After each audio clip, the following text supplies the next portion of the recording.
Namaskar मित्रांनो, welcome to the English class. This is 4th standard English class and we are doing the 6th lesson. Okay. Before that, please do not forget to share this video with your friends so that they can also learn this lesson. Please subscribe if you are new to the channel and please press on the bell icon so that you get notified of the next video. Okay. तर आता सुरू करूया. तर लेसनचं नाव आहे It's only a matter of practice.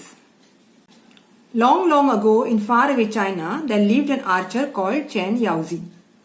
Chen Yaozi नावाचे धनुर्विद्येत पारंगत असलेले धनुर्धर ज्यांचं नाव होतं चेन याओझी, ते चायनामध्ये राहत होते. He was a very skilled archer and could perform wonderful feats of archery. Skilled होते ते, स्किल्ड आर्चर म्हणजे धनुर्विद्येत पारंगत असणारे. Okay, he was a very skilled archer and could perform wonderful feats of archery. म्हणजे धनुष्य बाण मारण्याच्या वेगवेगळ्या पद्धतींमध्ये ते पारंगत होते. त्यांना वेगवेगळ्या पद्धतीने धनुष्य बाण मारता येत होते. नेम धरून धनुष्य मारता येत होतं. ही could hit the target precisely at the centre even when it was placed at a very long distance.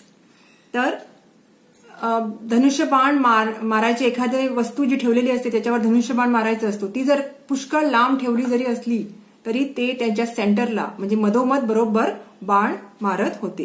He could hit the target precisely म्हणजे अगदी अचूक प्रिसाइजली ते बाण मारू शकत होते. He could hit the target precisely at the centre, मधोमध, त्या वस्तूच्या मधोमध, even when it was placed at a very long distance, जरी ती वस्तू खूप लांब ठेवलेली असेल तरीही. He like to show off his skill to the admiring crowds that gathered around him. तर त्यांना स्वतःच्या विद्येवर खूप अभिमान होता आणि त्यांना ती आपली विद्या सगळ्यांना दाखवायला आणि सगळ्यांची वाहवा मिळवायला खूप आवडायचं. ऍडमायरिंग क्राऊड्स म्हणजे जे क्राऊड, जी लोक जमलेली असायची ती त्यांची वाहवा करायची, फार छान खेळता वगैरे, त्यांना कौतुकाने त्यांच्याकडे बघायचे आणि त्यांचं कौतुक, स्वतःचं कौतुक करून घ्यायला त्यांना खूप आवडायचं. He would like to show off his skill, स्वतःची कला दाखवायला दुसऱ्यांना दाखवायला त्यांना खूप आवडायचं. Show off his skill to the admiring crowds that gathered around him. Okay. One day he was practicing his skill in front of many admirers when he noticed an old man standing at the back. तर एक दिवस तो धनुर्विद्याची practice करत होता आणि त्याच्या नेहमीप्रमाणे त्याच्या भोवती खूप लोक जमली होती जी त्याचं कौतुक करत होती. ओके. तिथेच एक माणूस होता, एक वयस्कर गृहस्थ होते, त्यांच्या मागे उभे होते. He noticed an old man standing at the back. The man was carrying gourds of oil that were hanging from a long cane on his shoulder. तर तो माणूस जे गृहस्थ होते त्यांच्या खांद्यावर बांबूला लटकलेलं एक गोड म्हणजे एखाद्या झाडाच्या बुंद्याचं केलेलं एक व्हेसल असायचं, मडकं, ज्याच्यात आपण पाणी ठेवू शकतो, काही ठेवू शकतो असं. तर त्या गोडमध्ये, त्या भांड्यामध्ये तेल होतं. So the man was carrying gourds of oil. त्या गोडमध्ये, त्या भांड्यामध्ये, जे झाडापासून बनवलेलं भांडं होतं ज्याला गोड म्हणतात, त्या गोडमध्ये तेल होतं. Carrying gourds of oil that were hanging from a long cane on his shoulders. तर त्याच्या खांद्यावर बांबू होते, बांबूच्या स्टिकवरनं ते दांड्यावर ते भांडी ती लटकलेली होती ज्याच्यामध्ये तेल होतं. Okay. All the other people were clapping their hands and praising Chen Yaozhi. तर सगळी लोक त्याची धनुर्विद्या म्हणजे चेन याओझीची धनुर्विद्या बघून त्यांना टाळ्या वाजवून त्याची कौतुक करत होते, त्यांचं कौतुक करत होते. But this old man was quiet. पण हे जे गृहस्थ होते वयस्कर, जे तेलाचं भांडं घेऊन होते उभे, ते गप्प होते, ते त्यांचं कौतुक नव्हते करत. He neither clapped nor uttered words of praise. त्यांनी त्याचं कौतुक नाही केलं किंवा टाळ्या नाही वाजवल्या. बाकीचे सगळे लोक टाळ्या वाजवत होते. He just stood there nodding his head and said it's just a matter of practice. तर त्यांनी नुसतं डोकं हलवलं आणि म्हणाले, हे काही नाही, it is just a matter of practice. म्हणजे हे सगळं जो तो धनुर्विद्या दाखवतोय आपली, it's a matter of practice, म्हणजे प्रयत्न केल्यावर हे सहज जमतं असं त्यांना म्हणायचं होतं. Okay. It's just a matter of practice.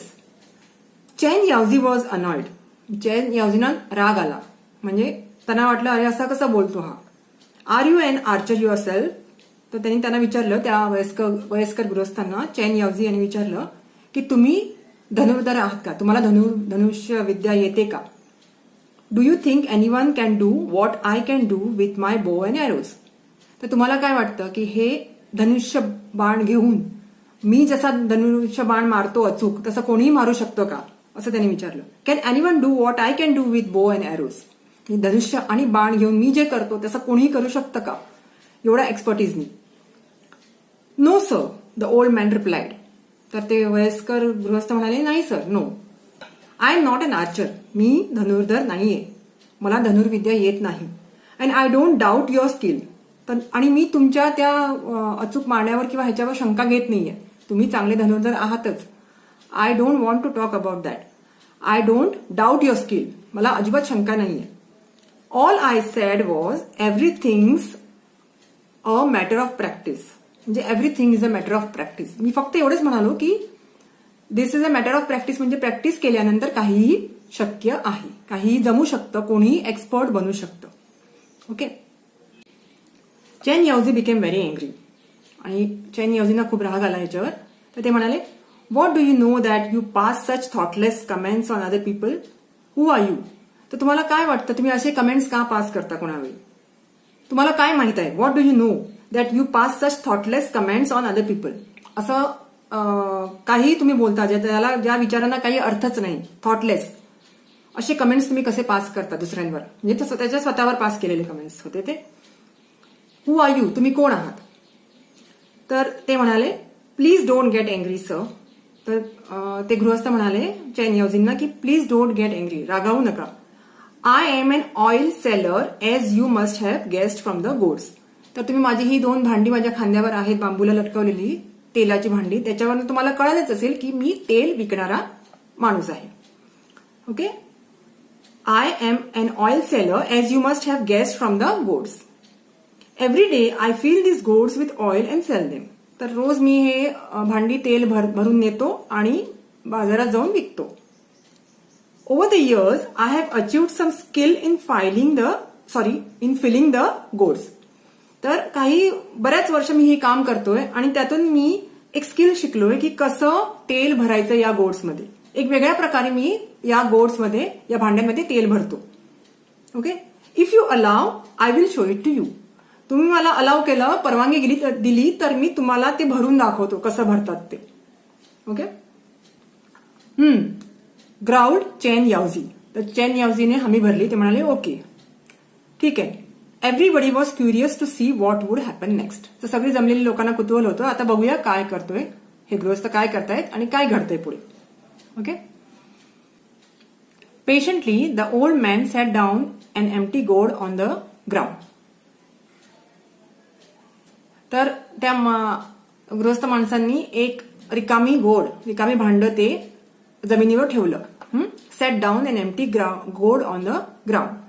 Then he put a small coin on the mouth of the gourd. आता त्या गोडचं जे तोंड होतं त्याच्यावर त्यांनी एक कॉइन ठेवला, छोटा कॉइन ठेवला on the mouth of the gourd. गोडच्या तोंडावर एक कॉइन ठेवला. आणि in those days small coins had a little hole at the centre. तर तेव्हा जे नाणी होती पैशांची त्याच्या सेंटरला एक होल असायचा छोटा. तर तसा होल असलेला कॉइन त्यांनी त्या भांड्याच्या तोंडाशी ठेवला.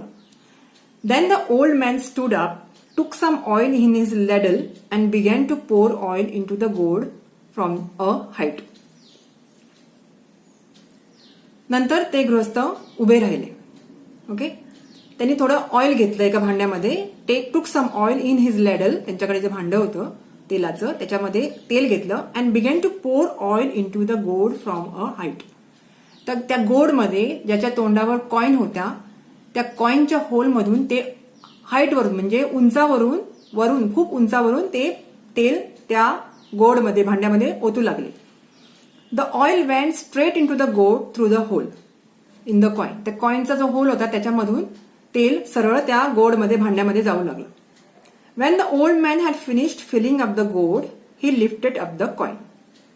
तर सगळं तेल ओतून झाल्यावर, ते गोडमध्ये सगळं त्यांचं भांड्यातलं तेल ओतून झाल्यावर त्यांनी तो कॉइन काढला. त्या भांड्याच्या तोंडावरचा कॉइन काढला आणि not a trace of oil could be seen on it. त्या कॉइनला किंवा कॉइनच्या आजूबाजूला कुठेही तेल लागलं नव्हतं, पण त्या कॉइनच्या मध्ये जो होल होता त्यातून तेल आत गोल्डमध्ये जात होतं, पण कॉइनला कुठेही तेल लागलं नव्हतं. Okay, not a trace of oil could be seen on it.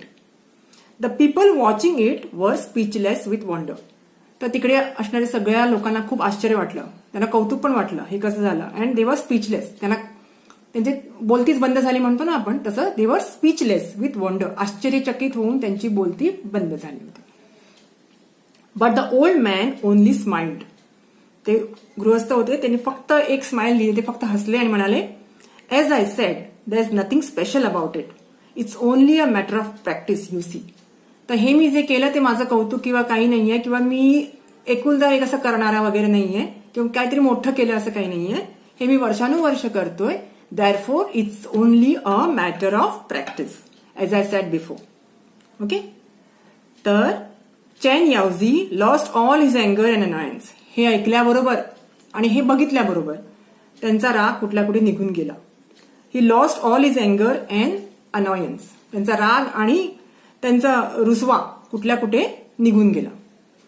He just gave a short laugh and said, you have taught me something important today.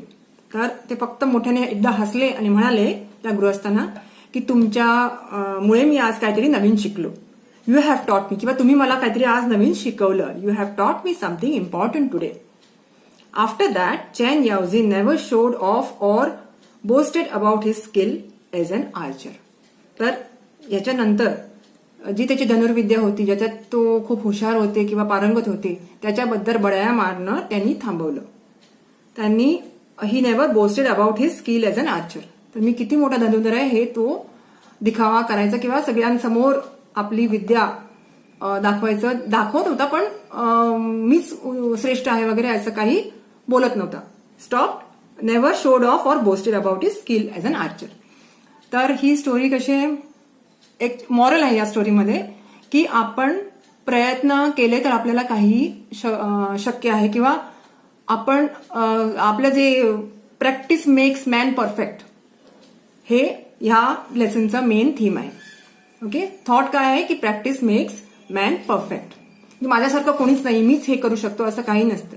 एखादी विद्या एखाद्याने प्रॅक्टिस केली वर्षानुवर्षे किंवा काही काळ तर ती सहज शक्य असते. So never show off that only you know and only you can do it. No, if a person practices, he can achieve anything. He can be an expertise in any field or in any task. So practice makes man perfect. And that is the moral of the story. It's only the matter of practice. So I have finished explaining this lesson. I'll be back with the next video with the things to do, okay, of this lesson, the meanings and all the other stuff. Till then, please take care, learn this lesson carefully. It's a very easy lesson, good moral. And I'll be back with a new video and with this things to do exercise part of this lesson. Till then, bye bye. Take care.